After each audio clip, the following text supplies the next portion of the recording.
I started. I'm from Binghamton, so I started going there. Johnson City, actually, which is a suburb of Binghamton, if you don't know that.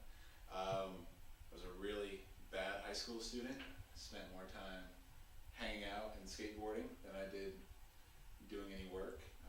I still owe my 10th grade teacher a paper, and I'm never gonna give it to her. And got into photography. Skateboarding got me into a lot of like art and graffiti and kind of culture studies stuff. So I wanted to be a photographer. Ended up going to school in Rochester to be a fine art photographer. Spent again too much time skateboarding and hanging out with friends. And actually ended up getting on academic probation there and getting kicked out of school from Rochester. Started there in '95, got kicked out in '96.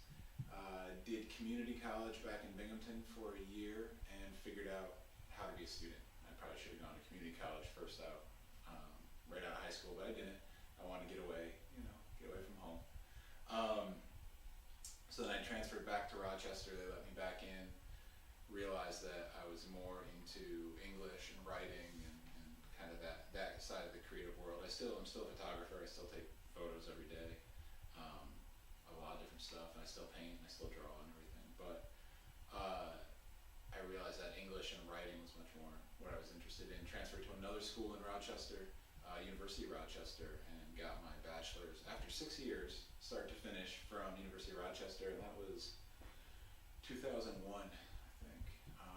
Moved to Pennsylvania on a whim. My wife was going to go to grad school down there, and she ended up not going, and I said, screw it, I'll try too. I got in there and ended up doing my master's at Lehigh University in Bethlehem, which was really weird because it's a lot of rich kids, a lot of kids with a lot of money, and I didn't come from that. Ended up moving to Washington State for 2 years because it's a really rough market. It's really Cobleskill called. I was pretty excited because it's up the street. My whole family lives in Binghamton still. A lot. I mean, it's still new. I've only been back on the East Coast. It's about 3 months now, and it's definitely nice to be back. I still kind of, it still doesn't seem real a little bit. I still kind of feel like I'm on vacation or something, and somebody's gonna pull me back out west. But Cobleskill in general, I think is great. Like like I said, I like the size of it, and the students are like kids I grew up with. I come from a working class town and a working class family, and I had friends who had farms. I had friends who are machinists now that I grew up with. So it's definitely more down to earth than a lot of places I've been. It's a space in transition. We're really starting to grow already. Officially, the Writing Center is part of CASE down in the basement of the library. And it's a great place for tutoring, studying, just some quiet space to do your work if you're annoyed by your loud roommate or whatever.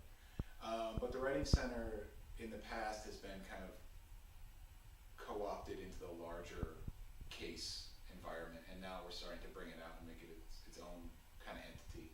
And really what the Writing Center is for any student at any kind of level, from first semester to 8th semester and beyond, to come down and get feedback, peer feedback on the work that they're doing in a writing class or anything they have to write for any class